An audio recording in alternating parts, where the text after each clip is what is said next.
18তম বর্ষে মুক্তির প্রতিষ্ঠা দিবসে শতাব্দীর থেকেও বেশি প্রায় 2 শতাব্দী প্রাচীন জয়নগর মিউনিসিপ্যালিটির মধ্যে আজকে আমরা এসে উপস্থিত হয়েছি। আপনারা সবাই জানেন, আমি শুরুতেই কাজী নজরুল ইসলামের একটা ছোট্ট কবিতার অংশ নিয়ে আমি শুরু করব আজকের আমাদের প্রোগ্রামের অংশ বিশেষ। আপনারা জানেন, মুক্তি পথ চলা শুরু হয়েছিল এরকম একটা দিনে, যেখানে আমি সঙ্গী ছিলাম। স্বাভাবিকভাবেই এরকম একটা আবেগ নিয়ে আজকের মুক্তির প্রতিষ্ঠা দিবসে আমরা ইন্টিগ্রেটেড প্ল্যান, সবচেয়ে বড় কথা যেটা আমরা নিয়ে শুরু করব, মডেল ভিলেজ। এই মডেল ভিলেজের যে কাজকর্মগুলো আমরা করছি করবার জন্যে অঙ্গীকারবদ্ধ, সেই সমস্ত বিষয়গুলো নিয়ে আমরা আলোচনা করব। আমি নজরুল ইসলামের কবিতার অংশটুকু জাস্ট এক লাইন বলছি। এ বিশ্বে যা কিছু মহান সৃষ্টি চিরকল্যাণকর, অর্ধেক তার আনিয়াছে নারী, অর্ধেক তার মন। আমরা মঞ্চে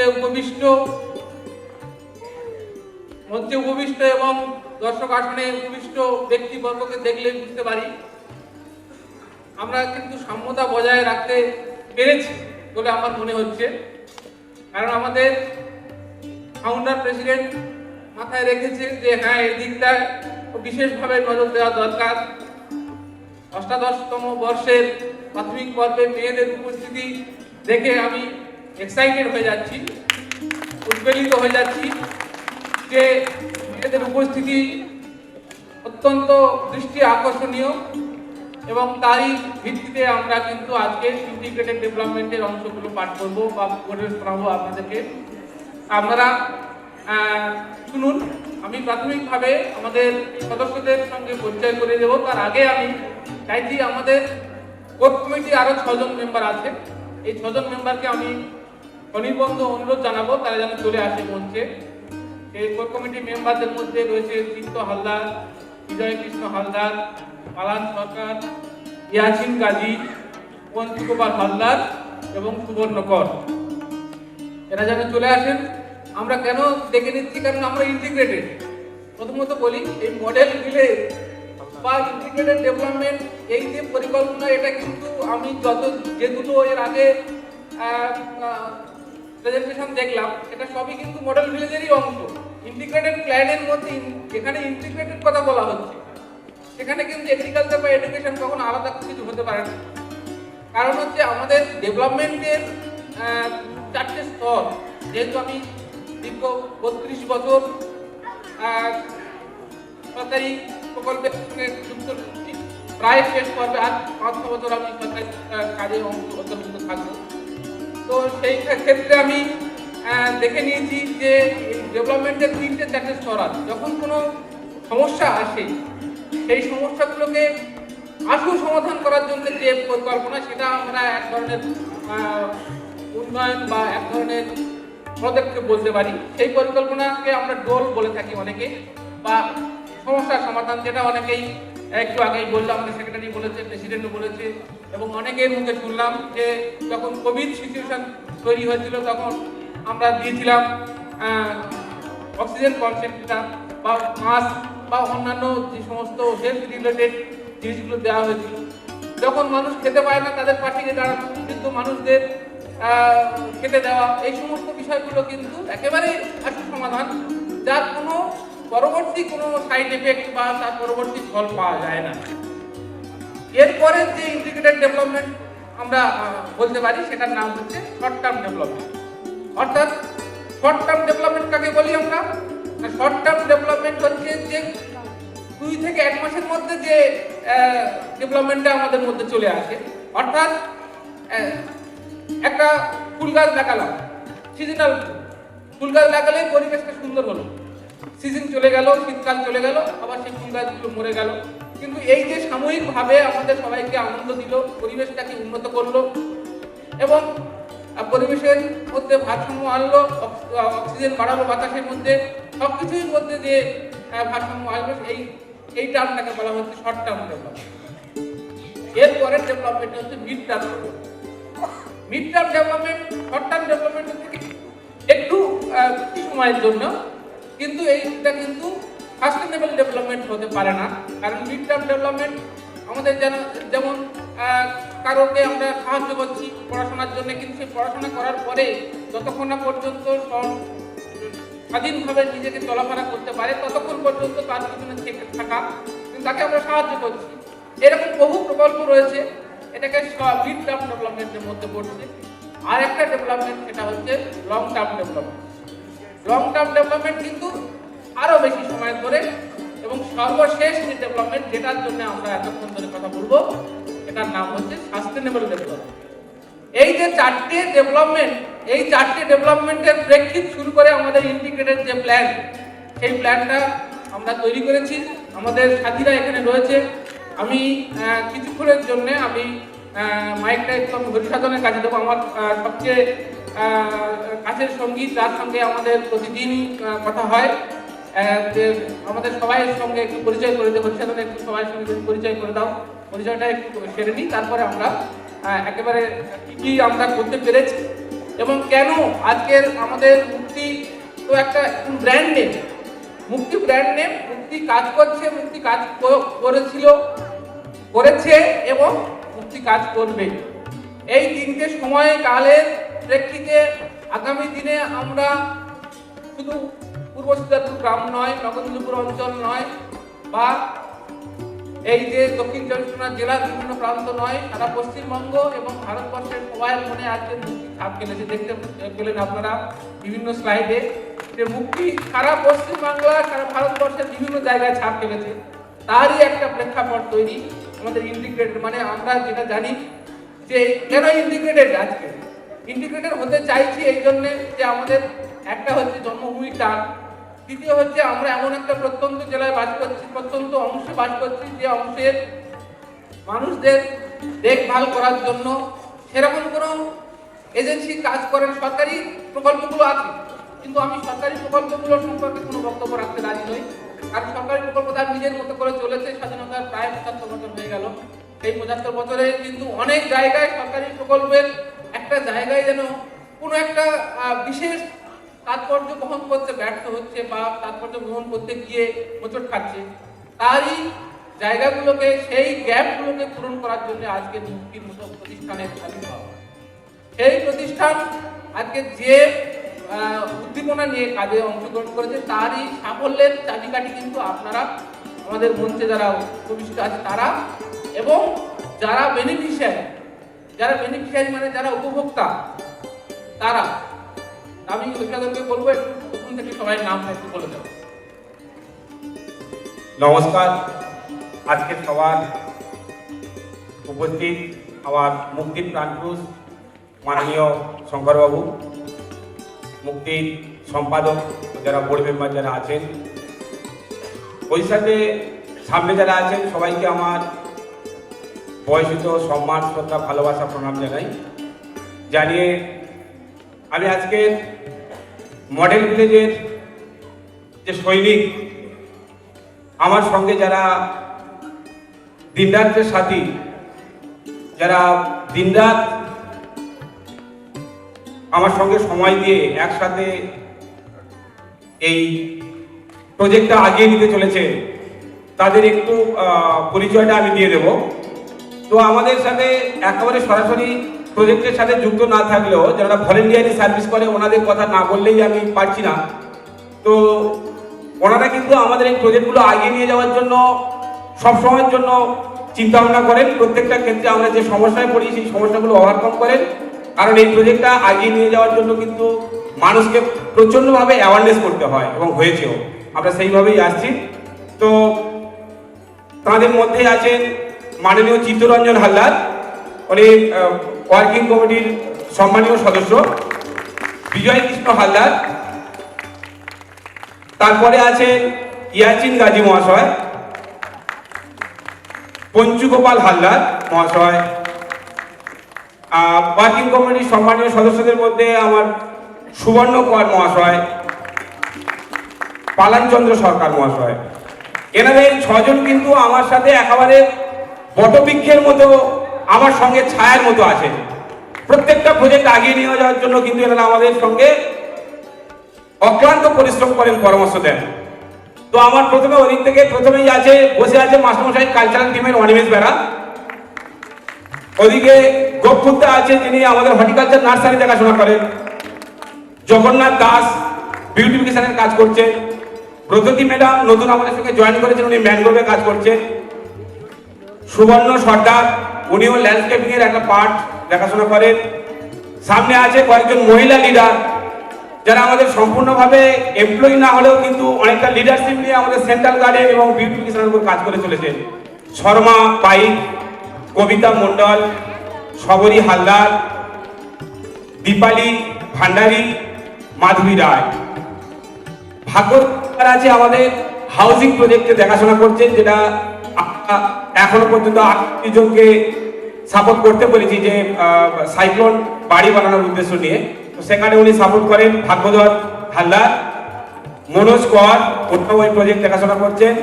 পিছনে দুর্যোধন কয়াল এখন ম্যানগ্রোভ প্রজেক্টটা সুপারভাইজ করেন। লক্ষ্মীকান্ত মণ্ডল, আবারানী কয়াল ও সরস্বতী হালদার, এনারা ওই মহিলা লিডারশিপ নিয়ে সেন্ট্রাল গার্ডেনে কাজ করছেন। অ্যাকাউন্টস পার্টে আমাদের যেহেতু দেখেন পিন্টু দা, কিন্তু তার সঙ্গে সাপোর্ট করেন সঙ্গীতা বেরা। তো তারপরে আমাদের কালচারাল টিমের আছে একেবারে মনে হয় যেন ছদ্মবেশের মতো আছে, কিন্তু না, ওনার কোনো একটা সমস্যা আছে বলে ওরকম আছে। সঙ্গীতা, এই যে সুব্রা দাস, তার সামনে আছে সুভাষ মণ্ডল, বহুত দিনের সাথী, মুক্তির সঙ্গে আমাদের সঙ্গে আছে। অ্যাকাউন্টেন্ট পিন্টু হালদার। পিছনে আমাদের একেবারে প্রথম থেকে এই গ্রোগিং প্রজেক্টের প্রথম থেকে সৈনিক ঝন্ডুচরণ মাইতি পিছনে দাঁড়িয়ে আছেন। মডেল ভিলেজের আর একটা প্রজেক্ট পোল্ট্রি ফার্ম, কমল কৃষ্ণ নাথ, উনি ওই প্রজেক্টটা দেখাশোনা করেন। আমাদের মডেল হাউসের প্রজেক্ট কোঅর্ডিনেটর যিনি গৌরী শঙ্কর মণ্ডল। গ্রোগিং প্রজেক্টের বর্তমান কোঅর্ডিনেটর রজত মণ্ডল। এবং সব থেকে আমাদের একটা চ্যালেঞ্জ, যেটা আমরা সুন্দরবনের মধ্যে নতুন শুরু করেছে মুক্তি যে প্রজেক্ট, সেটা হচ্ছে ড্রাগন ফ্রুট। আমরা কিন্তু কিছু অল্প হলেও কিন্তু একটা সাকসেস পেয়েছি এই ড্রাগন ফ্রুট বসিয়ে। তো সেই প্রজেক্টটা দেখাশোনা করেন আমাদের দুলাল মণ্ডল মহাশয়। তো আমাদের এই টিমের সবাইকে এতদিন ধরে পরামর্শ দিয়ে আসছিলেন দেবদূত ভট্টাচার্য, উনি সিটি অফিসে আমাদের এই টিমটাকে চালিয়ে নিয়ে আসছিলেন। এখন আমরা একদম খুব মানে আমাদের কি বলা যায়, খুব অভিজ্ঞ মানুষকে আমরা পেয়ে গিয়েছি এই টিমটাকে পরিচালনা করার জন্য। টোটাল এই যে টিম, এই টিমটাকে পরিচালনা করেন আমাদের নিমাই বাবু, এবং আমি এই টিমের সঙ্গেও যুক্ত আছি। আমার নাম হরিসাধন মণ্ডল। নমস্কার। মাইক্রোফোনটা স্যারকে দিয়ে দিলাম। আচ্ছা, এবারে আমি একেবারে স্লাইডের মধ্যে যাব। এটা টাউনশিপটা যখন আপনারা পার হবেন, সঙ্গে সঙ্গে মুক্তির ছোঁয়া পাবেন। আর আগে মুক্তির ছোঁয়া তো বিভিন্ন জায়গায় পাচ্ছেন। আজকে জয়নগরের মধ্যে একটা জায়গায় আপনারা দেখতে পাচ্ছেন কয়েকশো লোক নিয়ে, আমাদের কয়েক হাজার লোক জড়ো করা যায়। খাম অপ্রতুলতার জন্য কয়েকশো লোককে নিয়ে আমরা আজকে যে অনুষ্ঠানটা করছি, তার এই প্রতিষ্ঠান তারই ছোঁয়া পেতে শুরু করবেন। যে সারি সারি গাছ, আমি যখন গাড়িতে সময় যাই প্রেসিডেন্টের সঙ্গে, তখন দেখি মুক্তির ছোঁয়া। এটা আজকেই নয়, বেশ কয়েক বছর ধরে আমাদের এটা কাজ করে চলেছে তার মডেল ভিলেজের লক্ষ্য নিয়ে। এখন মডেল ভিলেজ কথাটা কিভাবে এলো, আমি পূর্ব শ্রীধরপুর গ্রাম নিয়ে শুরু করবো। পূর্ব শ্রীধরপুর গ্রামে আমরা প্রাথমিকভাবে যেটা জেনেছি, এটা ভুল হতে পারে, আমি যেটা জেনেছি এখন পর্যন্ত জনসংখ্যা 1200 বা তার বেশি পরিবার নিয়ে পূর্ব শ্রীধরপুর গ্রাম। 1200 পরিবার 1200 পরিবার নিয়ে পূর্ব শ্রীধরপুর গ্রাম। এই পরিবারের জনসংখ্যাটা হচ্ছে প্রায় 11,500 মতো। 11,500। আপনারা হয়তো ভাববেন যে 2011 সালে ভারতের জনসংখ্যা হয়েছিল, জনসংখ্যার গণনা হয়েছিল, সেই গণনার প্রেক্ষিত থেকে আমরা 1.95 দিয়ে যদি গুণ করতে থাকি, এই গুণ করলে সেই গুণটা কিন্তু এইরকমই একটা দাঁড়ায়। কারণ এইটা বলা হয়, ডাটাটা হচ্ছে যে কোনো একটা জায়গার জনসংখ্যা পার বর্গ কিলোমিটারে, প্রতি বর্গ কিলোমিটারে জনসংখ্যার গতি হয় যদি অন্য জায়গা থেকে ফ্ল্যাকচুয়েট করে না আসে, অর্থাৎ অন্য জায়গা থেকে যদি স্থানান্তর না ঘটে বা বিবাহ সূত্রে বা অন্য জায়গায় স্থানান্তর না ঘটে, তাহলে কিন্তু 1.95% ইনক্রিজ হচ্ছে ভারতবর্ষের জনসংখ্যা, এরকম একটা পরিসংখ্যান রয়েছে। এখন 2021 সালে আমাদের গণনা হওয়ার কথা ছিল, লোক গণনা হওয়ার কথা ছিল, সেটা হয়নি। এই গণনার পরিপ্রেক্ষিতে আমাদের মোটামুটি 11.5 থেকে 12,000 জনসংখ্যাকে আমরা যদি আমরা কনসেন্ট্রেট মূল এরিয়া, একেবারে কি পয়েন্ট, ডিক্লেয়ার পয়েন্টকে যদি ধরি, তাহলে সেখানে আমরা কি কি করতে চেয়েছি, যেটা একটু আগে দেবব্রত বা আমাদের এডুকেশনের যে স্লাইডগুলো দেখানো হয়েছে, সব ক্ষেত্রে কিন্তু একই কথা, যে মডেল ভিলেজ তৈরি করতে গেলে তার সব ধরনের দিক থেকে অন্য গ্রাম থেকে একটু অন্যরকম হয়, অর্থাৎ অন্য ধরনের দৃষ্টিভঙ্গি নিয়ে সে কাজ করবে। তা সে এগ্রিকালচার হোক, এডুকেশন হোক, হেলথ হোক, ন্যাচারাল ক্যালামিটি থেকে সেই গ্রামকে রক্ষা করা হোক, বাড়ি ঘরের নির্মাণ কাজ হোক, অথবা রাস্তাঘাট হোক, পানীয় জল হোক, শিক্ষার বিস্তার হোক, বিভিন্ন সব দিক থেকে, এবং সৌন্দর্যায়ন, বিনোদন, স্বাস্থ্যের জন্য উন্নততর স্বাস্থ্য ব্যবস্থার মধ্যে মেডিসিনটাকে সরিয়ে রেখে যোগা, খেলাধুলা, এই সমস্ত তার আগমন, বাচ্চাদের সাংস্কৃতিক মনস্ক করে তোলা, সাধারণ মানুষের মধ্যে সংস্কৃতি মন গড়ে তোলা, এই সমস্ত বিষয়গুলো কিন্তু ইন্টিগ্রেটেড প্ল্যানের মধ্যে আমাদের রয়েছে। আমি একেবারে পয়েন্টে চলে আসি, এবারে বেশি সময় নেওয়া যাবে না, কারণ এই পয়েন্টের মধ্যে চলে আসি যে গত 1 বছরে কর্মকাণ্ড উল্লেখযোগ্য সাফল্য আমরা কি কি অর্জন করেছি। পানীয় জলের অভাব একটা রয়েছে আমাদের পূর্বচন্দ্রপুর গ্রামে বা আমাদের সমস্ত জায়গায়, পানীয় জলের একটা অভাব রয়েছে। কারণ হচ্ছে অধিক পরিমাণে জল গ্রাউন্ড থেকে প্রচুর পরিমাণে লিফটিং হচ্ছে, তার ফলে পানীয় জলের একটা সমস্যা রয়েছে। সেই দিকে কিন্তু মুক্তি কনসেন্ট্রেট করেছে, গত কয়েক বছর ধরে কনসেন্ট্রেট করেছে। সেখানে এই পানীয় জলের 4টে আমরা বিশুদ্ধ জলের প্ল্যান্ট বসানো হয়েছে এবং 350 পরিকল্পনা। এটা কিন্তু একটা সংখ্যা, কিন্তু এর থেকে অনেক বেশি পরিবার কিন্তু এই সমস্ত মুক্তির এই পানীয় জলের প্রকল্পের আওতায় এসছে এবং তারা এর সুযোগ নিচ্ছে।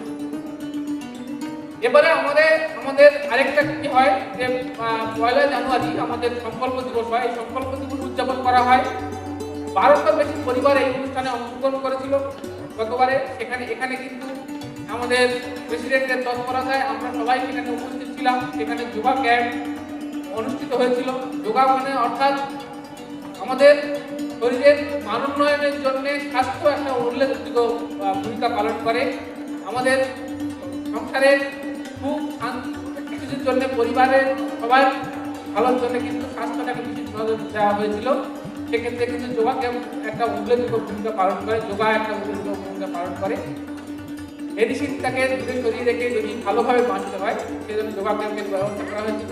নানান সাংস্কৃতিক অনুষ্ঠান এবং গুরুজনদের উপস্থিতিতে অনেককে ফ্যাসিলিটেট করা হয়েছিল। এই সংকল্প দিবস আমাদের উদযাপন করা হয়েছিল 1 জানুয়ারি। এবারে আমাদের মুক্তির যে লাইব্রেরি আছে, যে বিশেষ একটা জায়গা, সেই প্রতিষ্ঠানে সেখানে কিন্তু 3টে মডেল হাউস বানানো হয়েছে এবং 48টি বাড়ির নির্মাণ কাজ এখন চলছে। এবং আমাদের মোট 100টা বাড়ি এখন পর্যন্ত স্যাংশন হয়েছে। এই 100টা বাড়ি, এই বাড়িগুলো কি হবে? এই বাড়িগুলো কিন্তু বিশেষভাবে তৈরি হওয়া হয়, অর্থাৎ প্রাকৃতিক যে বিপর্যয় আমাদের ওই পূর্বচন্দ্রপুর গ্রামটাকে এবং বিভিন্ন পার্শ্ববর্তী এলাকায় প্রাকৃতিক বিপর্যয় কিন্তু ভীষণভাবে এফেক্ট করে। অর্থাৎ এই প্রাকৃতিক বিপর্যয়ের ফলে অনেকে বাড়ি ছাড়া হয়ে যায়, বাড়ি ঘর তো ঠিক থাকে না, বৃষ্টির জলে ভিজতে হয়, শীতের সময় সমস্যা হয়, বর্ষার সময় সমস্যা হয়। তার জন্য কিন্তু এই কম খরচে মুক্তির সহায়তায় হয়তো ব্যক্তিগত শ্রম দিবস বা কিছু পয়সা দিয়ে উদ্যোগ দেখিয়ে কম খরচে কিন্তু এই বাড়িগুলো নির্মাণ করা। এবারে সমুদ্র জলের জন্য আমাদের রাস্তা পুনর্নির্মাণ করা হয়েছে, অনেকগুলো রাস্তা মুক্তির বিভিন্ন সঙ্গে যে কাজের সঙ্গে যে এলাকাগুলো সেই এখানে রাস্তা নির্মাণ করা হয়েছে। মোট 12 কিলোমিটার রাস্তার দুই ধারে বৃক্ষরোপণ করা হয়েছে এবং শিশুদের খেলাধুলার জন্য উৎসাহ দেওয়ার জন্য সামগ্রিক উন্নয়নের জন্য শিশু উদ্যান তৈরি করা হয়েছে। বেশি কর্মদিবস তৈরি হয়েছে, সুন্দর স্বাস্থ্যকর ও স্বাস্থ্যকর গ্রাম তৈরি হয়েছে, গ্রামবাসীদের মধ্যে সুন্দর স্বনির্ভর গ্রাম গড়ে তোলার সচেতনতা তৈরি হয়েছে। শিক্ষা প্রকল্পের মাধ্যমে গ্রামে শিক্ষার হার বৃদ্ধি পাচ্ছে। এই প্রকল্পের মাধ্যমে গ্রামবাসীদের জীবনযাত্রার মান উন্নয়ন হয়েছে। এবারে বিষয়